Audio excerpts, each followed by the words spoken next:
Another very crucial and I would rather say very interesting subject and topic. Shift left, achieve security and agility, protect your business, critical bottom line. And to present this, I would like to call on stage with a big round of applause, Mr. Varun Venugopal, Senior Sales Engineer, APAC from Lexington Synopsys Software Integrity Group. Welcome to the stage, Varun. Looking forward to a great session from your side. Okay. Hey, hi team. This is Varun Venugopal from Synopsys. So I work as a senior sales engineer over there. So today's topic, as you can see, it's about kind of two different sides of the coin. One is shift left, and the other one is achieve security, agility, protect your business critical bottom line, right? So I was just hearing to the conversation of the previous panels and things like that, and one of the panelists did speak about known vulnerabilities, right? So we are going to talk about 5 different points. It's a short session, so I wouldn't drill much on this. So one of them is how world is addressing cyber threats and data breaches via laws and regulations. And in terms of India, where are we? What are the actions which we are taking upon, right? That is one thing. The second thing is SLSA. Now, this is the terminology which is also catching some of the hot topic trends, which is, security levels of supply chain artifacts. Because I spoke with a lot of banking people and they said that they have outsourced their development activity to a lot of different vendors. Now, what are they getting from the vendors? Is it safe? What is entering into their ecosystem? Has it been validated? Only a pen testing VAPT will do the job or not? So those things we are going to touch upon. Regulations meets compliance. So I'm sure a lot of banking sectors are also following or complying related to PCI DSS and things like that, right? So PCI DSS also meets SSDF, which is one of the kind of a secure development framework which has been introduced by White House. So people do follow it. And we also refer to an interesting case study which everyone is aware about, which just happened a couple of years back with an international bank, and what is a reference point which we need to take about from it. And finally, we also talk about how Synopsys, how we are going to help you in kind of achieving shift left in terms of application security, how Synopsys can play a vital role, right? So moving forward, so this is the kind of executive order kind of amendment which was passed very recently by the White House. Now, what do they say? They say that regulations on software bill of materials. A lot of people lack on understanding the open source usage. Even nowadays, right, majority of your banking applications or any other application in any other domain, 80 to 85% of the source code is available in internet. Nobody is going to write the code from the scratch, right? Now, what is the code which is coming into the software ecosystem? Is it safe or not? Is it liable, right? All these things, that is why this amendment has been passed in order to track for both vendors, suppliers and consumers as well, what they are getting, what they are supplying as well, right? Similarly, if you look at it, I am sure that everyone follows NIST, NVIDIA database, NIST framework and all these things. So even in the NIST web page, it has been applied, it has been updated that SSDF, that is the new framework which has been introduced by the US government. And similarly, if you look at it, they have also given some of the best practices. I was listening to the panelists, like, are there any guidances and things like that. So this is some of the reference points which we can also inherit from this particular amendment as well, right? So this is from one of the country. Now moving on, coming to the EU government, this bill was passed just on 16 January 2023, very recently. So the countries are acting upon it. So open source regulations, laws and everything, now everything is coming into the picture, right? So even the EU government has informed, especially for the financial security, because there are a lot of customer data which is getting involved over here, and open source code can be a kind of a bottom line, right? Because we hear about endpoint risk, malwares, viruses, all the solutions at the network level layer, but what about the application layer, right? Where the open source code is being used, that is where the negligence can cause an intangible risk, right? So that is the reason EU government has come up with this kind of an act as well. So moving on, Singapore is talking about the open source frameworks, right? Supply chain artifacts. Now, as I said, small banks and things like that, even in other countries, if they're outsourcing their development activities, what is the kind of software they're getting? What if the vendors are using open source code which has hidden vulnerabilities which is being shipped to the end consumers? And when a data breach happens, the bank will be in, as usual, as the panel said, in a silent mode. Whom to blame, right? That's the reason BOM, bill of materials, software bill of materials, supply chain artifacts, these conversations are catching the attention. Now moving on, even in Australia, if you look at it, software bill of materials has been introduced very recently, again in 2023, right? So not only in the fintech kind of a sector alone, so if we go to Korea as well, even including automotive sectors, right, connected cars. So nowadays cars are also, it has a lot of softwares, open source code being reused. The open source code is not only, kind of streamlined towards a fintech sector, it is being used overall in the different sectors of industries as well. So that is where even Korea has come up with a kind of a compliance or a regulations in order to monitor open source usage. And nowadays we have a lot of AI ML generated tools like ChatGPT, which is going to, you just type a question like what is the source code for a login page, you get a lot of open source code snippet in the tool itself. Now what is that code? Does that code contains any vulnerability? Is it safe to be used? Does it has any copyright data and everything? Nobody checks about it, right? So that's a problem. Now coming to India, what do we have in terms of open source compliance? To be honest, we don't have nothing. But yes, we have an act which is Dataprivacy Act, which is yet to come into the picture. But we do have some of the, this is just a draft copy, and we do have some of the compliance from RBI, which many people is aware about, which talks about application security in a holistic perspective. But there is no such point which says how the open source code should be leveraged, right? So, or how the configuration should be done in terms of usage of open source and stuff like that. So we have some generic definitions in the compliance which says that you need to follow appropriate secure coding principles. Now what are those secure coding principles? There is no kind of a breakup, right? What is, it only stresses on VAPT and PT. So is VAPT and PT enough to kind of secure the applications? That's a major question mark, right? So application security testing holistically, so it has a lot of practices. So one among them is open source security, and that is what we are trying to stress about it. And as I said earlier, now these are the two terminologies which is actually kind of hot trending topic in terms of application security, which is in turn part of cybersecurity as well, which is SBOM, when SBOM meets SLSA. Now what is this SLSA? SLSA is another government entity. It's like, security levels of supply chain artifacts. So it's about, kind of doing reverse engineering. Nowadays, a lot of banking applications, right? You have mobile applications, you are going on Android and iOS and things like that. Now you would have outsourced these to some other company to develop a Android application or an iOS application. Now when you get those kind of binary files to you, when that is being handed over to you, along with the source files and things like that, now how will you verify? Do you have enough resources to kind of do a validation, like what are you consuming, what are you getting from the vendors, is it safe, is it reliable, what is entering your ecosystem? That is what SLSA is for. Now if you look at it, SLSA kinds of talks about supply chain security. That is one thing. It's talk about security common language, so that every people can understand what is coming from the supply chain kind of an industry, right? A way to measure your efforts and in terms of your secure software development framework, which I did talk about, the NIST framework, which a lot of people do verify to NIST and NVIDIA databases, right? So moving on, so there are a lot of people, a lot of organizations who have actually, kind of integrated their cybersecurity tools, AppSec tools as part of their daily CI/CD pipelines and DevOps and DevSecOps and whatnot. Now when your pipelines are getting executed, right, when your applications are getting built, there are a lot of build artifacts, there are hidden dependencies, transitive dependencies, which gets downloaded from the internet, right? So how about those kind of hidden dependencies? Are you taking any measures to kind of identify the vulnerabilities which are coming through these hidden artifactories? That is a major question. And that is why we need to have a proper solutions, proper practices in place, which will actually generate the entire inventory of your open source usages, including your build pipelines, hidden dependencies, transitive dependencies, when you incorporate these kind of solutions as part of your CI/CD pipeline, right?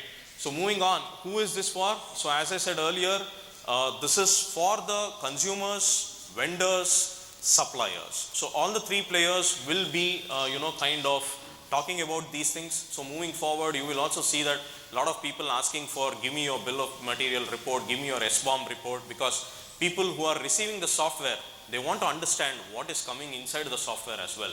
What type of code bases have been used in order to come up with this software as well. At the same time, even the end consumers, even they want to understand what type of technology has been used by my bank, which I am using as it is. So are they updated or not? So things are changing, right? So everybody is going to talk about it, about supply chain and things like that. So in short, PCI meets SSDF as well. So I'm sure a lot of fintech industries and banks, you guys follow PCI DSS compliance as well. Now PCI compliance itself is kind of incorporating the amendment of SSDF which has been imposed by the White House. So indirectly we will also be following some of the best practices, exclusively the applications which undergo PCI security as well. So we'll be undergoing SSDF as well, and SSDF clearly states that one of the things is you need to keep an eagle eye on your open source usage, right? So moving on, as I said, one of the case study, I'm sure everyone would have heard about Capital One Bank, which is an international top bank, which just 2-3 years back they had an incident, right? The interesting incident is they had a data breach, and the reason behind the data breach is digital transformation. Now we are talking that many banks are undergoing a lot of digital transformation, cloud service providers and things like that. So Capital One also similarly, they were using AWS service provider as their cloud service providers, and due to lack of improper configuration, one of the hackers had access to more than 700 S3 buckets, and the customer information was published in GitHub, not even in dark web, right? So this was one of the beautiful case study to understand what exactly happened, right? And apart from that, nowadays even one more trending talk is IAC, right? Infrastructure as code. So this is exactly that kind of an example. A lot of people who are very new to the kind of digital transformation, or people who are migrating from legacy applications to kind of microservices, containerizations, pods, sandbox environments, whatnot. There are so many terminologies, right? So over here, what happens is when you're new and when you're using a lot of Terraforms, cloud formations to configure your S3 buckets or your other cloud buckets, Azure VMs and things like that, even a small minute configuration file which has a vulnerability can go wrong, can result in an intangible risk. So you need to have a proper security check even in your IAC environment as well. So now moving on, right? So now we have kind of a case study, like what is the key takeaway from this kind of incidents. Now moving on, introducing Synopsys. So what is our role in terms of achieving shift left? So as I said earlier, Synopsys, we are an application security based firm. So we provide AppSec solutions as well as services. So we can be a single stop vendor for your entire AppSec kind of requirements. Moving on, just a high level sneak peek. So where do we stand? So we stand in number 1 in terms of application security space consecutively for 7th year in the row. So we clearly have a vision and mission towards application security, which can play a vital role as a part of your cybersecurity practices as well, right? And in fact, in the last, if you could look at it, there is a UL committee, which is kind of a certification program for the entire IoT devices. So the committee, they themselves use a lot of Synopsys solutions as part of their cybersecurity program as well, right? So that's one thing. And in terms of generic architecture, especially for the fintech organizations, this is just a generic architecture. I know it's not a holistic architecture, but we have solutions which will help you secure your proprietary code, that is your business logic source code. We have solution which will help you secure your SBOMs, software bill of material, your open source risks. We have solution which will talk about runtime vulnerabilities, right? That too, when your application is in production, without bringing down your production environment, in the background, we will be able to identify zero-day vulnerabilities, right, within your application. We also have fuzzing. So if anybody interested in kind of protocol level data breaches, which could happen, in fact, one of the famous vulnerabilities by name Heartbleed, that was identified using the Defense solutions from Synopsys, right, which took the internet for a different storm. Now, one of the panelists was also discussing an interesting point that we have so many tools, every tool will report a different reports, how do we consolidate it and things like that. So that is where CodeDX comes into the picture. So CodeDX is kind of a vulnerability management tool, and this tool is capable of importing results from various open source solutions as well as more than 140 plus commercial solutions, whether it is infra security tools or your cloud security tools, container security, AppSec, database security and whatnot. Any tool, we will be able to import the results. Not only importing it, after importing it, we will also let you know how to prioritize the issues. Because you cannot throw every report to the respective development team and tell them to fix it. The development team will go bonkers, right? So that is where CodeDX comes into the picture. We have internal prioritization which will help you to, kind of apply some of the rules that, okay, how many issues have been consolidated. And this tool has a smart intelligence which will also remove all the duplicate issues which has been coming from various tool chains as well. So this will reduce the manual effort in terms of this will eradicate the usage of Excel sheets and things like that, right? So finally, we also offer application security services. So as I said, it's not only about AppSec tools, we also provide AppSec services like VAPT, pen testing, threat modeling, cloud security service, DevSecOps review and everything. So in this way, Synopsys will provide you AppSec tools and services. It can be a single stop vendor solution for your entire AppSec requirements. So having said that, this is what I had in terms of presentation. I know it was quite short and things, but I hope you got some of the key takeaways. So if in case any questions or any clarifications, do let me know. Yes, sir. Thank you, Venugopal ji. Can we have a big round of applause to Mr. Varun Venugopal for that wonderful presentation? And we do now open the floor for the questions. So please, if you have a question, can we have the mic to sir? Yes, sir. Please go on. This is a fantastic presentation, and we would look at it most deeply later.